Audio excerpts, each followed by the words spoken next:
Os 10% mais ricos possuem 50% das riquezas do país, e os 50% mais pobres possuem apenas 10% das riquezas. Você já deve ter visto estatísticas desse tipo milhares de vezes. Elas são repetidas pela mídia tradicional quase como mantras, justificando ações do governo como taxar os ricos, imposto progressivo, redistribuição de renda e outras besteiras desse tipo. Recentemente, nos Estados Unidos, o pessoal ficou ainda mais impressionado ao descobrir que o 1% mais rico detém 50% das riquezas dos 10% mais ricos. Absurdo dos absurdos. Morte ao capitalismo. Occupy Wall Street. Mas, antes de sairmos quebrando tudo como black blocs desmiolados, que podem estar lutando contra a lei da gravidade, vamos fazer algumas perguntas antes. Será que é o livre mercado que gera essa desigualdade? Será que a desigualdade de renda é mesmo algo ruim? Será que o governo é capaz de reduzir a desigualdade de renda? Enfim, uma sociedade sem governo terá riqueza mais desigual ou menos desigual do que já temos hoje?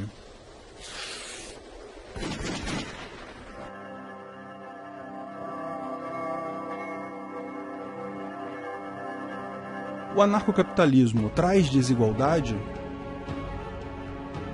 George Zipf foi um linguista americano que viveu no início do século XX. Em 1935, ele fez uma avaliação estatística da língua inglesa em que reparou que a palavra mais frequente no inglês é o artigo definido the, que equivale no português aos artigos a, o, as, os. Essa palavra aparece 6% das vezes, ou seja, 6% de todas as palavras em um livro em inglês são the. Além disso, ele reparou que a segunda palavra mais comum era a preposição of, mais ou menos equivalente no português à preposição de, que aparecia metade das vezes que a primeira palavra, ou 3% das vezes. Em seguida, a terceira, and, aparecia 1/3 das vezes, e a quarta, to, aparecia 1/4 das vezes, e por aí vai. Ou seja, a frequência relativa de cada palavra é inversamente proporcional à sua ordem. A lei de Zipf é uma forma de distribuição estatística que se encaixa muito bem para descrever a frequência relativa de palavras na língua inglesa. Como qualquer correlação estatística, os valores não são exatos, mas a tendência é absolutamente clara e é fácil verificar o ajuste da curva a uma reta no gráfico logarítmico.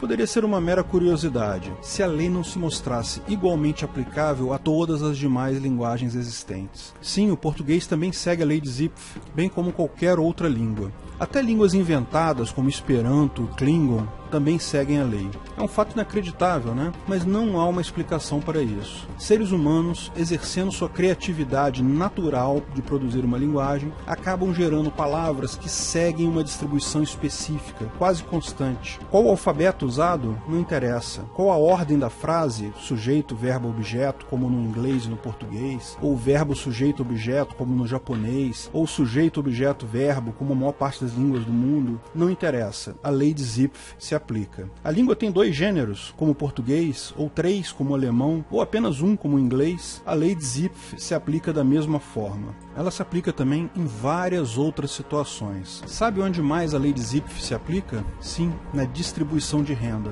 Se você pegar uma distribuição de renda em uma população de um país qualquer, vai encontrar uma distribuição muito similar à curva prevista pela lei de Zipf. A segunda pessoa mais rica ganha metade do que ganha a pessoa mais rica, a terceira ganha 1/3, e assim por diante. Mas eu vi no Jornal Nacional que o índice Gini da OCDE diz que o Brasil é mais desigual que a Suécia. Se a curva é a mesma, por que há essa diferença? Por que há países e populações com riquezas mais desiguais e menos desiguais? Antes de qualquer coisa, eu devo dizer que existem alguns pontos que eu discordo no cálculo do índice Gini da OCDE. Primeiro, o fato deles considerarem o orçamento do governo em determinada área como distribuição de renda. Na conta deles, se o governo gastou X reais com educação e saúde para os mais pobres, ele deu esse dinheiro para os mais pobres. Isso simplesmente não é verdade. Uma parte do dinheiro é perdido em corrupção do governo, mas a maior parte é perdida em ineficiência administrativa pura. A conta correta deveria considerar apenas o valor subjetivo percebido efetivamente pelo pobre, pelo beneficiário final. Se o governo gasta X reais com os mais pobres, isso não quer dizer que o valor recebido por eles foi esse mesmo X reais. De fato, o valor é impossível de calcular, pois é um valor subjetivo, fora do mercado. Eu particularmente considero esse valor desprezível. Outra falha do índice da OCDE é o fato de deixar deixarem de fora os benefícios auferidos pelo próprio governo, pelos políticos e funcionários públicos.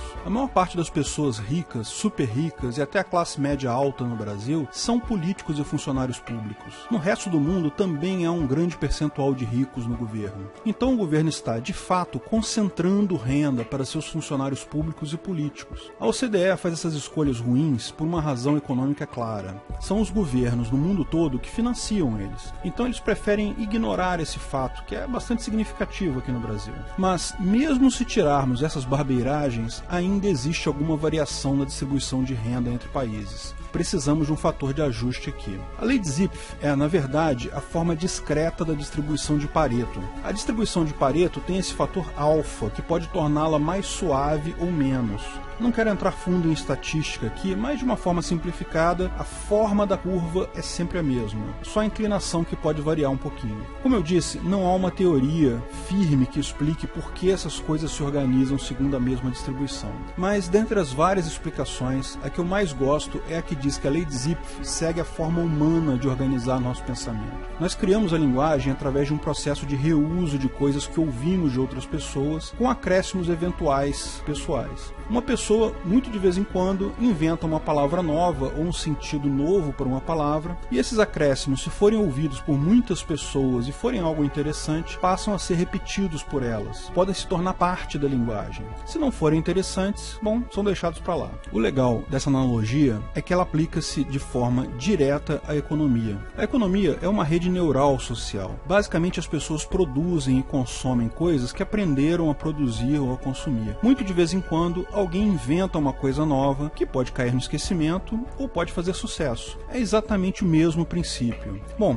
essa é uma bela teoria, mas o ponto importante aqui é que a desigualdade de renda é inevitável. Sempre haverá desigualdade de renda. E ela sempre terá a forma dessa curva. De fato, vai variar sempre uma margem relativamente estreita. Então, se acostume com 10% tendo 50%, porque sempre será algo desse tipo. Ou seja, desigualdade de renda não é causada pelo livre mercado. Ela é uma consequência da sociedade humana. Agora, desigualdade de renda é algo ruim? Existem duas formas de ver isso. Eu acho que o ruim é a miséria, é a pobreza, não necessariamente a desigualdade de renda. Acho triste que pessoas morram sem ter o que comer, mas se eu estou bem alimentado, tenho um conforto mínimo na minha vida, que diferença faz para mim que existam pessoas que têm ilhas particulares ou frotas de helicóptero, etc.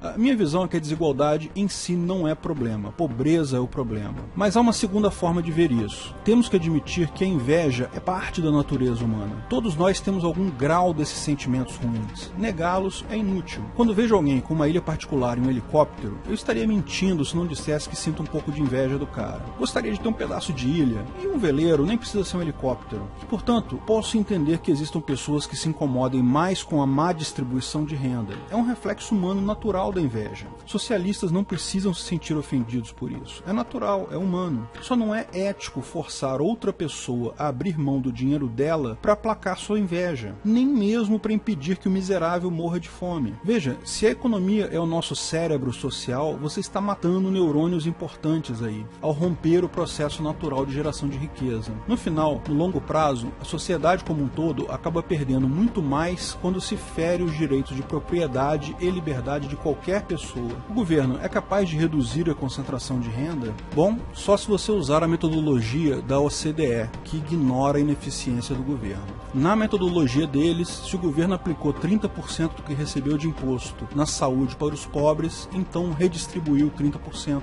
que é uma piada. Seria preciso medir o valor real recebido pelo usuário final do sistema, que, devido à ausência de mercado para esse serviço, é impossível de se calcular. Você só tem um governo, então não há mercado para serviços estatais. Então eles não têm um valor. Na prática, se você incluir a ineficiência administrativa do Estado e os benefícios auferidos pelos funcionários públicos e políticos, verá que o Estado sempre concentra renda. O pequeno eventual benefício que pode trazer para os mais pobres sempre será muito menor que a fortuna de dinheiro que ele concentra na mão de funcionários públicos e políticos. Não importa quanto imposto seja cobrado, não importa de quem o imposto seja cobrado, o Estado é incapaz de diminuir a desigualdade de renda. Ele pode, por outro lado, aumentar essa desigualdade, como demonstra seguidamente o governo brasileiro. E E isso vale para todos os governos, desde a ditadura militar brasileira até os governos bolivarianos brasileiros recentes. Até para a Suécia. Só há melhor índice Gini devido a falhas óbvias desse índice.